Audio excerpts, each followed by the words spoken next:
Hello दोस्तों, आज मैं आपके लिए क्राइम की एक अनोखी कहानी लेकर आया हूँ। ये कहानी थोड़ी अजीब है क्योंकि ये कहानी है दुनिया के सबसे कम उम्र के सीरियल किलर की, जो बिहार का रहने वाला था। 8 साल के इस बच्चे ने एक साल के बच्चे को मारा, अपनी बहन को मारा और एक 8 महीने की बच्ची को मारा, वो भी घरों के छत में इस्तेमाल होने वाले खपड़ेल से।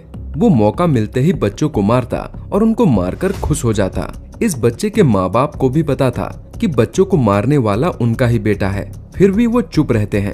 आखिर ऐसी क्या वजह थी कि माँ बाप जानकर भी अनजान बने हुए थे और एक 8 साल के बच्चे को किसी को मारकर भला खुशी कैसे मिल रही थी? पुलिस को भी इस 8 साल के बच्चे पर शक नहीं होता है। तो चलिए जानते हैं कि पुलिस ने कैसे इस केस को सॉल्व किया और कैसे दुनिया के सबसे छोटे सीरियल किलर का भेद खुला। बिहार के बेगूसराय में मुसहरी नाम का एक छोटा सा गाँव है। इस गाँव में एक गरीब परिवार रहा करता था। बाप जो था वो दिहाड़ी मजदूरी किया करता था और रोज दिहाड़ी मजदूरी करके उसे जो पैसे मिलते थे उसी से उसका घर चलता था। माँ घर और बच्चों की देखभाल किया करती थी। इनके 2 बच्चे थे, एक बेटा और एक बेटी। बेटे की उम्र 8 साल और बेटी की उम्र 6 साल थी। बेटे का जन्म 1998 में हुआ था और उसका नाम रखा गया था अमरजीत सादा। धीरे धीरे अमरजीत बड़ा होता गया। अब अमरजीत 8 साल का हो गया था। इसी समय गाँव में एक घटना घटती है। दरअसल अमरजीत सादा का एक चाचा भी थे जो उसके घर के सामने ही अपने परिवार के साथ रहते थे। उसका चाचा 1 साल पहले ही बाप बना था। उसका बेटा पूरे 1 साल का हो गया था और वो अभी ठीक से चल भी नहीं पाता था, इसलिए वो पूरे घर में घुटनों के बल घूमता रहता था। अमरजीत अक्सर अपने चाचा के यहाँ खेलने जाया करता था। एक दिन अमरजीत अपने चाचा के बेटे के साथ खेल रहा था। उसके चाचा ने दोनों को एक साथ खेलता हुआ छोड़ दिया और कुछ काम से थोड़ी देर के लिए बाहर चले गए। थोड़ी देर बाद जब वो वापस घर आते हैं तो देखते हैं कि 1 साल का उसका बेटा बेजान खून से लथपथ जमीन पर गिरा पड़ा है। ये देखकर उसके होश उड़ जाते हैं। वो समझ जाता है कि अब उसका प्यारा बेटा इस दुनिया में नहीं रहा। नन्हे से बच्चे के सिर को खपड़ेल से मारा गया था। घर से जाते समय उसने अपने भतीजे अमरजीत को अपने बेटे के पास छोड़ा था, इसलिए वो अमरजीत के पास जाकर उससे पूछता है कि उसके बेटे को आखिर किसने मारा। उसके चाचा ने जैसे ही ये सवाल अपने भतीजे अमरजीत से पूछा तो वो जवाब देने की जगह हंसने लगा। उसके चाचा ने उससे दोबारा पूछा, बताओ मेरे बेटे को आखिर किसने मारा? अमरजीत जवाब देने की जगह सिर्फ मुस्कुराता रहा। चाचा को काफी गुस्सा आया और गुस्से में वो अमरजीत को पीटने लगा।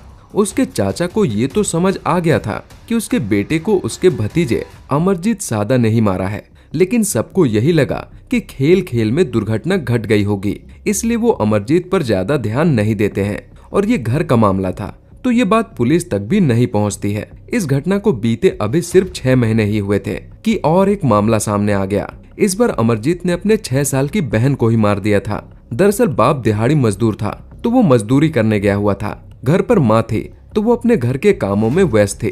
अमरजीत की छोटी बहन घर के बाहर अकेली खेल रही थी। अमरजीत बाहर बैठकर काफी देर तक अपनी बहन को देखता रहता है। फिर वो घर के पास पड़े खपड़ेल को उठाता है और अपनी बहन के सिर पर जोर से मारता है, जिससे उसकी 6 साल की बहन भी धड़ाम से नीचे गिर पड़ती है।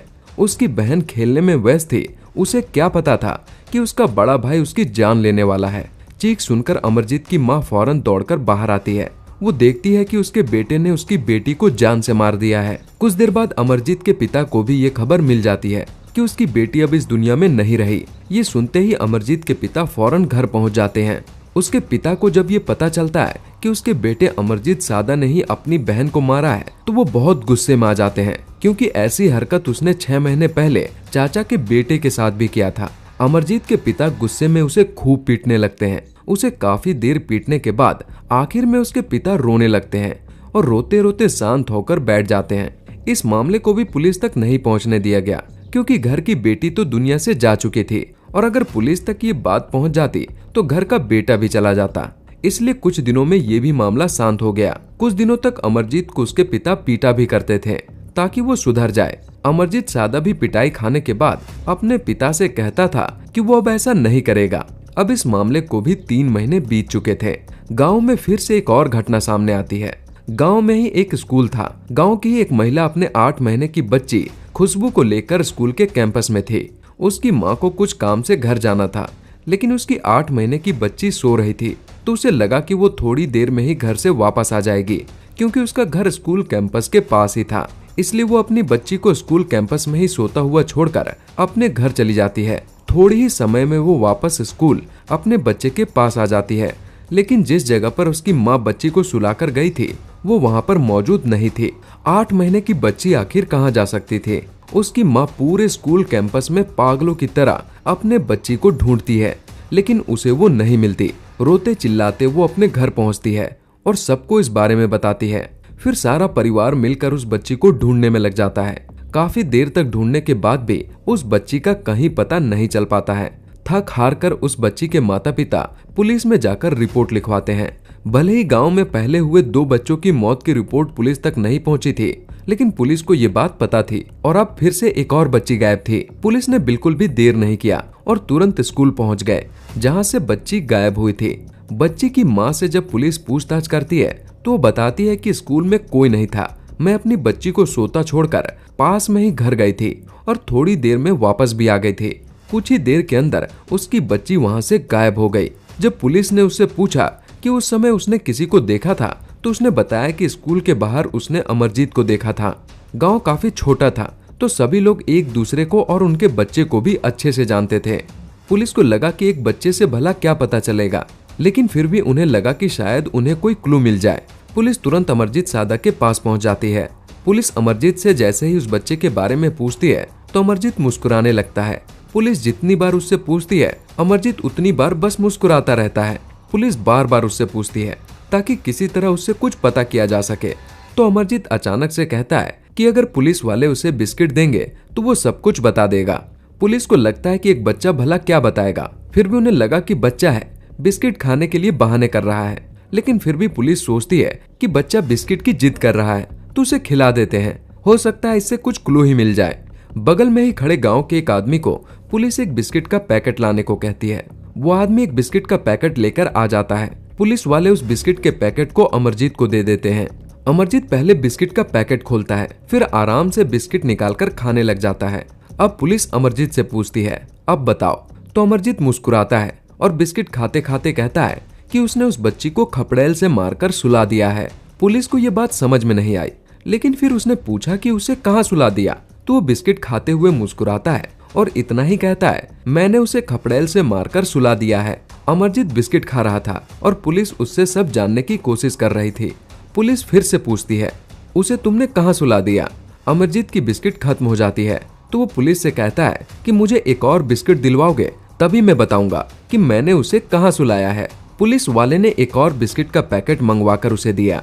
मन भर बिस्किट खाने के बाद अमरजीत कहता है, चलो मैं दिखाता हूँ कि मैंने उसे कहाँ सुलाया है। इतना बोलकर अमरजीत चलने लगता है। पुलिस भी उसके पीछे पीछे चलने लगती है। अमरजीत पुलिस वालों को उसी स्कूल के पास एक खेत में ले जाता है जिस स्कूल से वो बच्ची गायब हुई थी। खेत के पास कुछ झाड़ियां थी। उन झाड़ियों के पास पहुंचकर अमरजीत कहता है कि उसने उस बच्ची को यहीं पर सुलाया है। पुलिस को वहां झाड़ियों के पास एक गड्ढा दिखाई देता है जिसे देखकर लग रहा था कि हाल ही में इस गड्ढे को खोदा गया हो। गड्ढे को मिट्टी से ढक दिया गया था और उसके ऊपर कुछ पत्ते रख दिए गए थे। पुलिस जब वहां से पत्ते और मिट्टी को हटाती है तो उन्हें वहां उस छोटी सी बच्ची खुशबू की लाश मिलती है। एक 8 साल का बच्चा किसी को मारकर भला इस तरह कैसे दफन कर सकता था, लेकिन उस बच्चे को इतना पता था कि इसे मारकर अगर गड्ढे में डालकर मिट्टी और पत्तों से ढक देगा तो ये किसी को पता नहीं चलेगा। किसी को पता भी नहीं चलता अगर अमरजीत बिस्किट के लालच में खुद ही उसके बारे में न बताता। खुशबू की लाश मिलने के बाद पुलिस भी सोच में पड़ जाती है कि आखिर एक छोटे से बच्चे ने ये कैसे किया, वो भी जो बोलता कम है, बात बात पर हंसता रहता है और बिस्किट के लिए खुद ही सब कुछ बता रहा है कि उसने उसे खपड़ैल से कैसे मारा और कहाँ पर उसे दफन किया है। ये पुलिस के लिए भी काफी शॉकिंग था। पुलिस को ये तो समझ आ गया था कि इस 8 साल के बच्चे का कुछ तो कनेक्शन है, लेकिन पुलिस समझ नहीं पा रही थी कि एक 8 साल का बच्चा इतना बड़ा कांड कैसे कर सकता है। अब पुलिस अमरजीत से इंटेरोगेशन करती है।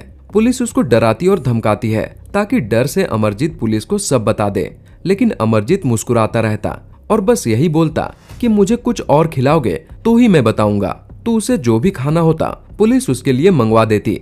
पुलिस भी समझ चुकी थी कि इससे इसी तरह से पता किया जा सकता है। अमरजीत जो मन करता वो मंगवा कर खा लेता और साथ ही पुलिस के सवालों का जवाब भी देता जाता। पुलिस उससे पूछती है कि बताओ तुमने खुशबू के अलावा और किसको किसको खपड़ेल मारकर सुलाया है। तो उसने कहा कि इससे पहले भी उसने 2 लोगों को खपड़ेल मारकर सुलाया है, जिसमें एक उसके चाचा का बेटा था और दूसरी उसकी अपनी बहन थी। पुलिस अब अमरजीत के माँ बाप और उसके चाचा से भी पूछताछ करना शुरू करती है। पूछताछ में चाचा बताते हैं कि 9 महीने पहले अमरजीत ने उसके बेटे को खपड़ेल से मार दिया था। फिर जब अमरजीत के माँ बाप से पुलिस पूछती है तो वो भी बताते हैं कि 6 महीने पहले अमरजीत ने अपनी ही बहन को भी खपड़ेल से मार दिया था। फिर पुलिस ने उनसे कहा कि जब आपको मालूम था तो आपने पुलिस में कंप्लेन क्यों नहीं की? तो उन्होंने कहा कि घर का मामला था, इसलिए वो चुप रह गए। लेकिन अगर पहले ही अमरजीत सादा के परिवार वाले पुलिस को बता देते तो हो सकता था खुशबू की जान आज बच जाती। लेकिन अब सबसे बड़ा सवाल ये था कि अमरजीत आखिर ऐसा क्यों कर रहा था? वो एक के बाद एक जान क्यों ले रहा था? इसी सवाल को जानने के लिए पुलिस अमरजीत से बच्चों की तरह ही पूछती है कि बताओ, तुमने खपड़ेल मारकर उसे क्यों सुला दिया? क्योंकि एक 8 साल का बच्चा जिसको पता ही नहीं था कि किसी की जान लेना क्या होता है, उसने एक के बाद एक 3 बच्चों को मार दिया था। तो इस पर अमरजीत कहता है कि जब वो डरते हैं मुझे मजा आता है, जब मैं उन्हें मारता हूँ और उनको दर्द होता है, वो डरते हैं, उनके घाव देखता हूँ तो मुझे अच्छा लगता है। इस तरह की बात सुनकर पुलिस को समझ आ गया कि ये कोई नॉर्मल बच्चा नहीं है, इसलिए अमरजीत सादा को साइकियाट्रिस्ट के पास ले जाया गया, जहां इसके दिमाग की सारी जांच की गई। जांच में पाया गया कि इस बच्चे को किसी को दर्द में देखने और उनको दर्द देने में मजा आता है, और यही वजह थी कि उसे जो दिख जाए वो पहले उसे मारता और उसको तड़पता हुआ देखकर खुश होता। देखा जाए तो इस बच्चे को एक तरह की दिमागी बीमारी थी, जिसकी वजह से वो इस तरह की हरकत करता था। वैसे तो अमरजीत काफी कम बात किया करता था, लेकिन जब पुलिस उससे इंटरोगेट कर रही थी तो वो मुस्कुराकर सारी बात आराम से बताया जा रहा था, क्योंकि उसने जो दर्द दिया, खून बहाया, उस पर बात करने में भी उसे मजा आ रहा था। बाद में अमरजीत की पूरी मेडिकल जांच की गई, जिसमें आया कि उसका दिमाग डिसबैलेंस है। लेकिन अब बात आती है कि इस 8 साल के बच्चे को क्या सजा दी जाए। कोर्ट ने फैसला किया कि अमरजीत को सुधार गृह में रखा जाए। इस पर पुलिस ने कोर्ट से विनती की कि इसे अलग कमरे में रखा जाए, क्योंकि इसकी दिमागी हालत ठीक नहीं है। सुधार गृह के दूसरे बच्चों को इससे खतरा हो सकता है, तो इसके लिए एक अलग कमरा दिया गया, जहां इसे बाकी बच्चों से अलग रखा जाता। लेकिन सुधार गृह में भी 3 साल तक रखा जा सकता है, और ऐसे बच्चे को 18 साल से पहले खुला छोड़ देना काफी खतरनाक हो सकता है। इसलिए ये फैसला किया गया कि जब तक अमरजीत बालिग यानी 18 साल का नहीं हो जाता, उसे सुधार गृह में ही रखा जाएगा। अमरजीत का जन्म 1998 में हुआ था। उस हिसाब से 2016 में वो 18 साल का हो गया होगा और उसे छोड़ दिया गया होगा। अब वो कहाँ है और किस नाम के साथ जी रहा है, इसकी जानकारी किसी को नहीं है। ये थी दुनिया के सबसे यंगेस्ट सीरियल किलर की कहानी। आपको ये कहानी कैसी लगी कमेंट में जरूर बताएं। अगर आपको भी कोई कहानी मेरी जुबानी सुननी है तो आप कमेंट करके हमें बता सकते हैं। मैं जल्द ही उस कहानी को आपके बीच ले आऊंगा। Thank you for watching.